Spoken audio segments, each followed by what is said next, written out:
Let's debunk and expose what's really going on here as Donald Trump and MAGA are attacking the entire Somalian population in Minnesota and in the United States, just as they attacked the Haitian population in Springfield, Ohio, and throughout the United States during the 2024 election, lying and saying they're eating the cats and they're eating the dogs and we need to stop them. They're doing something similar now with the Somali population before the 2026 midterms. So Trump and MAGA are trying to, as you know, cover up the Epstein sex trafficking ring. They're covering up a child sex trafficking ring right now at the highest levels of our government. To cover up the cover-up, they need a distraction. Also, Donald Trump promised that he would make things affordable on day one. Things are less affordable right now, so they need a distraction from that as well. They don't want to attack the Latino community, which ICE and the Border Patrol are already doing, sending them to concentration camps and separating families. But as part of the public PR campaign, they don't want to do that because they need the Latino vote going into the midterms, and their approval amongst the Latino voters is in like the 20s or the low 30s right now. So they're trying to pick on a group. So they're picking on the Somalian population. They're picking on them in Minnesota. Governor Walz, they've identified as a good target. They send this YouTuber guy, Nick Shirley, into Minnesota to concoct this video with the MAGA Republicans in the Minnesota legislature as part of a broader attack on Minnesota Democrats and Democrats generally. And they go after the entire Somali population. So let's just talk about what went down in Minnesota to begin with. So the mastermind of this fraud ring is a white lady who was convicted in March. She was arrested a few years before that. Her name is Amy Bach. Here's a photo of that right here. On this Polymarket account, they go, breaking, convicted fraudster Amy Bach listed as the person of contact for at least 47 taxpayer-funded child cares in Minnesota, per official state records. Yeah, there's not a conspiracy there. The Biden administration prosecuted her. The DOJ brought charges against her. Her trial was held back in March where she was convicted, but all this stuff was known. There were lots of reports on this stuff going back some time. I mean, in the 2022, 2023, 2024, there were reports on this. This is not something that just developed. This is not something that is, all of a sudden that is new. So you go through, who is Amy Bach? Amy Bach is a Minnesota resident. She's convicted as the ringleader of one of the largest COVID-19 relief fraud schemes in U.S. history. She founded this nonprofit, Feeding Our Future, in 2016. She served as its executive director. There's something called a federal child nutrition program that's administered through the Minnesota Department of Education to reimburse meal sites for feeding children. Then there were red flags that appeared in this program. And it turns out that they were seeking at least $250 million in reimbursements while providing few or no actual meals. Prosecutors ultimately demonstrated that Bach and co-conspirators, and she often used a group of co-conspirators who happened to be Somali, but she was the ringleader of all of this. They submitted fake invoices, attendance rosters, and documentations. Funds were laundered through different shell companies. And in 2022, federal charges were filed against 78 individuals. It was initially 47, but that grew over time. Yes, there were defendants who were Somali Americans. Bach, a white lady, was identified as the mastermind. She also faced accusations that she used threats, intimidation, racism, coercion against an immigrant population to coerce them to be part of this scheme. And she was convicted in March of 2025. So All this stuff has been covered before. CNN covered it in 2022. Again, October 4th, 2025. Adam Carlson points out Washington Post covered it in 2022. Again, December 19, 2025. Minneapolis Star Tribune has been covering this story continuously since the story first broke in 2022. This is something, again, that has been well known. So, when the DOJ posted the following, Attorney General Pam Bondi goes, this was 4 days ago, Minnesota fraud, Nick Shirley, that's that YouTuber. His work has helped show Americans the scale of fraud in Tim Walz's Minnesota. There's a fact check of that on X, which was formerly Twitter. The Biden DOJ filed charges against members of the Somali community and the ringleader, the white lady, Amy Bach, for their role in a $250 million Feeding Our Future fraud scam. 78 people have been indicted, 57 people have been convicted, 7 are in prison, and the rest are awaiting sentencing right now. So when the Department of Justice is like, we did this, we did that, it's the Biden DOJ that did the vast majority of this. Okay, so that brings us to who is Nick Shirley. Nick Shirley is this YouTuber, right-wing MAGA guy. He's kind of a useful idiot and prop of MAGA. And he's done this before. He's pushed Donald Trump's anti-immigrant agenda. And one of the things that we learned, and Andrew Mercado points it out and others pointed it out, and the NPR News, local Minnesota news, pointed out that the Minnesota House GOP leader, Lisa DeMuth, acknowledged the Republican Party's involvement in Nick Shirley's viral daycare video, saying, "We, the Republican Party, the MAGAs, worked with Nick Shirley on this." That matters, as Andrew Mercado writes, because the video has been widely framed as independent citizen journalism. Minnesota officials have said fraud investigations were already underway long before the video, and inspections have not backed up many of the claims made about the specific daycare centers shown. So what Nick Shirley would do is he would show up during the holidays and nobody would be there. He'd show up after hours or before hours when the daycare isn't open, and he would hide the signs showing when the daycare was open and closed or that it was a holiday, or he would just be genuinely creepy. I mean, first off, he would show up with a group of other guys who looked like ICE agents. And so the Somali population, which was already under attack by ICE, would be afraid to open up the door for this guy and ICE. And also, it's pretty creepy that a guy is saying, I want to see the kids. Can I see the kids? Let me see the children. I want to see the children. Yeah, daycare centers aren't going to open up for someone saying, let me see the children. And Nick Shirley's like, well, why didn't they put me in a waiting area? Why didn't they put me in the lobby area? I want to be in the lobby area.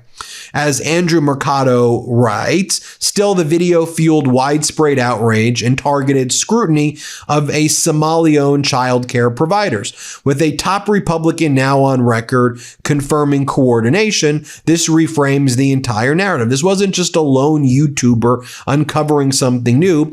A political party acknowledges involvement in producing or shaping media that went viral, not organically, and helped drive public backlash. And then they had Elon Musk and J.D. Vance and their whole right-wing MAGA machine amplify all of this. So now let me show you a few things right here. I'll show you this clip right here. This is of Nick Shirley. And as Keith Edwards and others says, wow, this guy is a literal idiot. Here, watch this. Did you come during their normal operating hours when you came to visit? I came at 11 a.m., I believe. And I also came the following day, later in the day. The point of it is not whether or not I came at the right time of their operation hours. The point is that blacked out doors, they can't give you any information. You call that number, no one answers. I wasn't trying to go inside, and there should be a way for somebody to actually be able to call that number and somebody be able to answer. These aren't real businesses. But surely you don't think a daycare should just be unlocked. You shouldn't be able to just walk into a daycare. It should be a reception. No, every daycare is locked. Their doors are locked. And so, okay, you bring up a fair point. Then why can't they actually give me information how to enroll?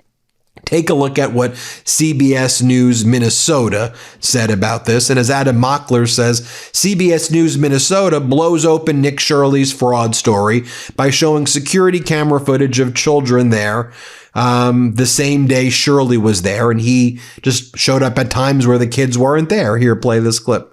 This is ABC Learning Center in Minneapolis. They have to learn ABC and numbers. Director Ahmed Hassan gave WCCO a tour after finding his daycare in the national spotlight. All right, we've arrived to ABC Learning Center. In a now viral video, right-wing YouTuber Nick Shirley claims nearly a dozen daycare centers in Minnesota are taking public funds but not providing a service. He says ABC Learning Center is one of them, knocking on the door in mid-December. I would like to check a child in the daycare. Hassan says his employee didn't respond because Shirley was in a group of about 8 people, and his staff were concerned about recent ICE activity. Is this daycare committing fraud? No, we're not committing fraud. Hassan showed us security footage from the same day Shirley was here. According to the timestamps in the videos, this woman takes a young child into the center at around 9 a.m. that day, about 3 hours before Shirley arrives at the door closer to the street. Within the hour after Shirley leaves, a woman arrives at the other door with a stroller. A larger family heads inside a few hours later. Tuesday afternoon, WCCO found at least a dozen children at ABC Learning Center, which is licensed with the state. Records show Minnesota officials last visited the daycare in November, noting some corrected and ongoing violations related to day-to-day operations, but no record of fraud. What did I do? I'm just a typical human being who wants to live and do the right thing. I have kids to feed. Umi Hassan, the daycare's current owner, believes these latest fraud accusations are political. Both she and Hassan are Somali Americans. We pay our taxes. We do whatever we can to be a law-abiding citizen. At the same time, when one Somali does something wrong, we all get collective punishment. With Shirley's video now approaching 2.3 million views on YouTube alone, they say they are getting non-stop phone calls harassing them. I was looking for a place for my granddaughter. With many of those calls attached to out-of-state phone numbers. They normally say, knock, knock, we're gonna come. You're gonna arrest, something like that. Hassan says they turned over attendance records to comply with the Department of Homeland Security request. They're now waiting to hear back. CBS News is reviewing records related to the same daycares. All but 2 have active licenses. And Aaron, while the active places have violations related to safety or staff training, there's no recorded evidence. Here is a longer version of CNN confronting Shirley. Play this clip. We're from CNN. Can we talk to you? This is MAGA YouTuber Nick Shirley. Back at a daycare in Minnesota, he alleged was a fraudulent facility in a now viral video. People are going to say this is a left or right issue, but no, fraud is fraud. And so I'm not out here trying to put a twist on things. Shirley's viral video, released over the weekend, in which he says he's uncovering tens of millions of dollars in fraud at Minneapolis daycares run by the Somali community, was retweeted by Elon Musk and Vice President J.D. Vance. In the video, Shirley tries to open locked doors and talk to people at various daycares he claims are frauds. Did you come during their normal operating hours when you came to visit? I came at 11 a.m., I believe, and I also came the following day later in the day. The point of it is not whether or not I came at the right time of their operation hours. The point is that blacked out doors, they can't give you any information. You call that number, no one answers. I wasn't trying to go inside, and there should be a way for somebody to actually be able to call that number and somebody be able to answer. These aren't real businesses. But surely you don't think a daycare should just be unlocked. You shouldn't be able to just walk into a There daycare. should be a reception. No, every daycare is locked. Their doors are locked. And so, okay, you bring up a fair point. Then but why can't they actually give me information how to enroll a child? Federal law enforcement has been investigating fraud in Minnesota for several years. Both Attorney General Pam Bondi and FBI Director Kash Patel said on social media they've indicted dozens of defendants. DHS has posted multiple videos of agents they say are conducting a massive fraud investigation. Do you think that federal law enforcement hasn't done enough? I mean, they would say, look, these fraud cases have been going on, but they've already done like 80 indictments. The cases have been going on, for years. And why did I show up one day in Minnesota and go to all these daycares, no children, they're receiving millions of dollars. We uncovered nearly $110 million in fraud in one day. How do you know that all the allegations that you're making are true? How do I know that they're true? Well, we showed you guys what was happening, and then you guys can go ahead and make your own analysis. We're coming so we can make our own analysis. Are you 100% sure you're true? Yeah, I am 100% sure I'm true. CNN is looking into Shirley's claims. Hi, my name's Whitney Wild. I'm a correspondent for CNN. We reached out to several of the daycares featured in the now viral video. Only one daycare facility answered and said they are a legitimate business. Have you seen the videos, purporting that some of these daycares don't have kids inside? Minnesota Republicans say despite the new focus from the Trump administration, they have been sounding the alarm on fraud for years. You know, we have talked about fraud. We have gotten stories. We've tried to push this forward every way that we can. At the daycare where Shirley showed back up, a stream of children walk inside. You're saying that this is a fraudulent daycare. There's kids being dropped off right now. Yes, the Commissioner of Children literally said a week ago this place was closed. Did you know They're that? showing face right now. A viral video, disputed claims, and their full fallout remains to be seen. Whitney, you mentioned in your story that there were dozens of convictions going back to 2022. Can you explain what those convictions established? Well, this was really the beginning of this massive fraud case that has now led to more than 50 convictions, 56 people at least convicted as of September of this year, Jim. At least 78 people have been indicted in that case. It was this sprawling investigation that, DOJ has really touted as their effort to try to root out what is a fraud problem here in Minnesota, Jim. And then, of course, that many of them did begin a number of years ago. Whitney Wild, good to have you there. Thanks very much. Here is Ibrahim Ali, manager of Quality Learning Center. Here's what he described. Play this clip. A lot of the journalism that's been going on the last couple of days has been really dishonest. I don't want to point fingers at anybody, but I do feel like what was done was someone came to our building outside of operating hours. When there's a specific sign on our door that says our days and our hours, he came outside of those hours and then claimed, hey, they're closed and they're still making money. They're using taxpayer money to work. And it's like, you don't come outside of operational hours and then say they're using taxpayer money. That was completely false. As you can see, we're open Mondays through Thursdays, 2 to 10 p.m. He was here earlier. I don't see him right now. So it's like, are you trying to record that we're doing fraud, or are you trying to put the Somali name and the fraud in the same sentence? That's what really hurt us the last couple of days. We're open. We've been open. We haven't closed. We've been open for eight and a half years now. We haven't closed once during that period. So I want to touch on that first. The second thing is, which is kind of laughable, is the sign. We messed up the sign. We paid somebody to do our sign. He incorrectly did it. We're having him work on it. We paid him to correct the sign. He said it'll be done by this week. So by the end of this week, our sign will be fine. The third thing, which is the fraud claim. There's no fraud going on whatsoever. Kids come to us, clients come to us, their parents come to us, they're here daily, they leave on time, they come on time. There's no fraud going on whatsoever. Where those claims came from, I mean, if a group of people does fraud, you don't paint the brush with everyone in that group. You don't say, hey, there's a group of people that are Somali that are doing fraud. Say, hey, every single Somali must be part of fraud. No, we're business owners. Being a business owner is extremely tough. Trying to raise kids that are not yours, that are others, is extremely tough as well. But then for people to come and go like, hey, they're not really working, they're just taking free money. If any of us have children here, raising children is not easy. Trying to help them schoolwork, trying to build their manners is not easy work. So when somebody comes and does that, it's really disheartening in the community itself. As Minnesota, as Somalis, as people that own this business for 8 years now, we do nothing but to uplift the community, uplift our children, uplift one another, uplift non-Somalis, uplift Somalis, to make a better community for all of us. So when somebody comes in and says, hey, they're not doing it, it's just like if he would have came during operational hours and there's no one here, okay, you've got a point. He came, I think it was 11 a.m. Obviously, there's no cars in the parking lot. If you look around, there's cars now. Yeah, because our employees are here, our children are here, our clients are here. But don't come at 10 a.m. and get like, hey, their door's not open. Obviously, our door's not going to be open at 10 a.m. We're not open 10 a.m. The sign on the door says that.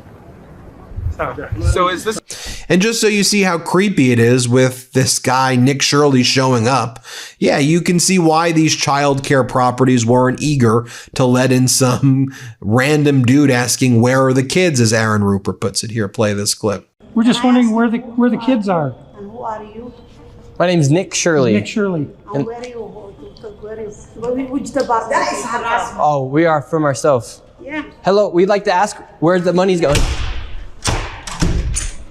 Look at that. Shut us down. Where are the children at? No children inside of this daycare center. And look at this daycare center right here. No children inside of this daycare center. But between those buildings, over $2.6 million.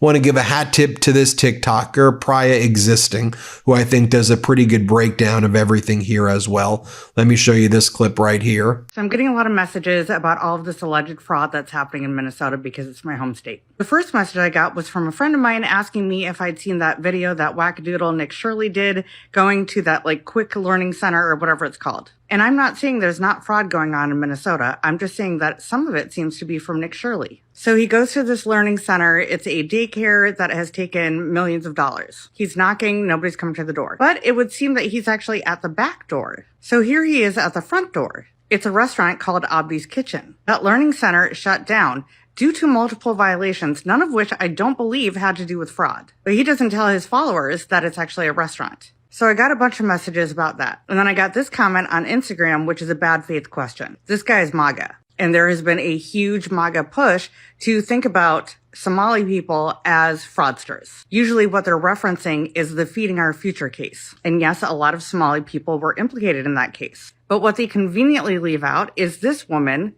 Amy Bach. In 2016, she founded the nonprofit Feeding Our Future. And in 2020 is when the fraud began. This was at the beginning of the pandemic. This was during DJT's first term. He completely mishandled the pandemic to the point that he loosened oversight on these kinds of programs, allowing claims to get through unverified. And Feeding Our Future claimed that they were giving thousands of meals to children, and they never did. They pocketed that money to the tune of $240 million.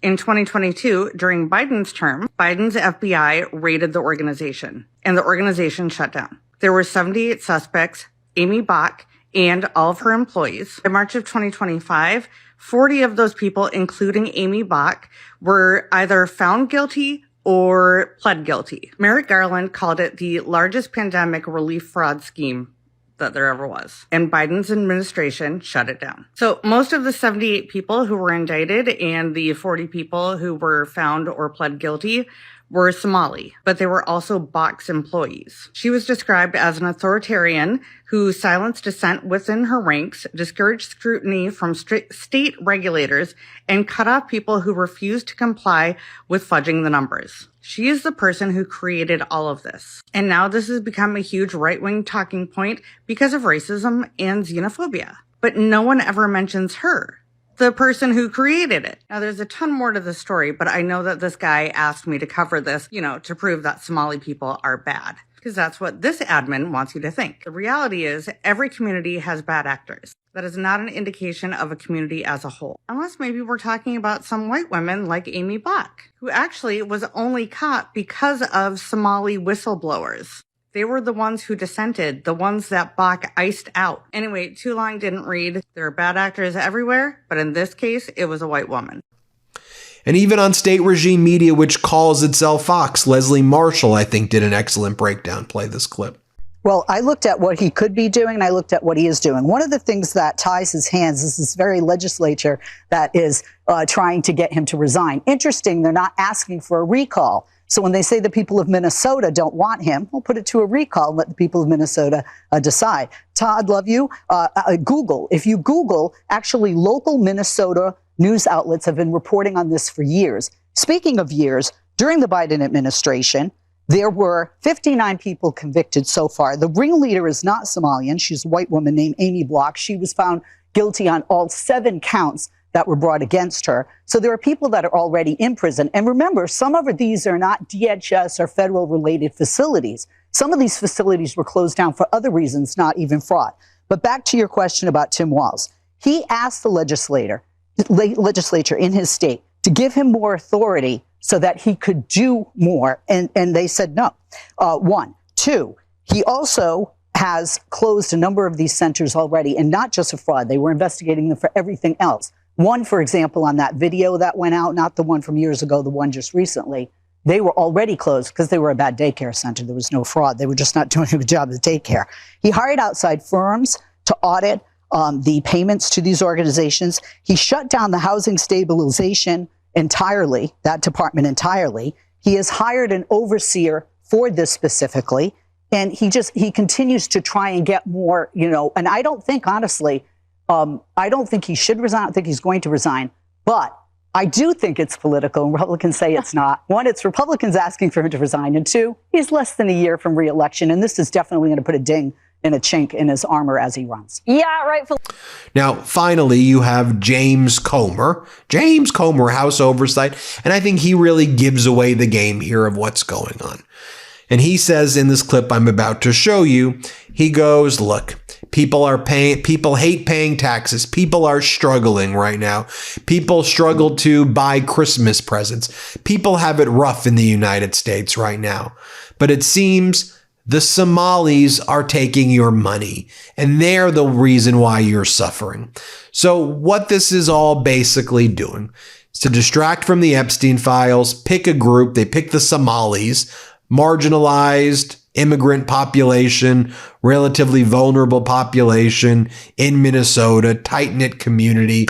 Blame the Somalis in general because a small group of people engaged in fraudulent conduct for which there were prosecutions taking place under former President Biden. And this was all well known. Nick Shirley didn't uncover anything new. Like this, all this stuff is out there. And then blame the fact that, hey, MAGA, you want to know why you're suffering? You want to know why you can't afford things, why you can't afford a home, why your life isn't good, why all of Donald Trump's promises haven't come true? It's the Somalis' fault. Blame the Somalis. So then they become the scapegoat for everything. It is a thing that's used by authoritarians since the beginning of time. Like, I mean, this is the authoritarian playbook.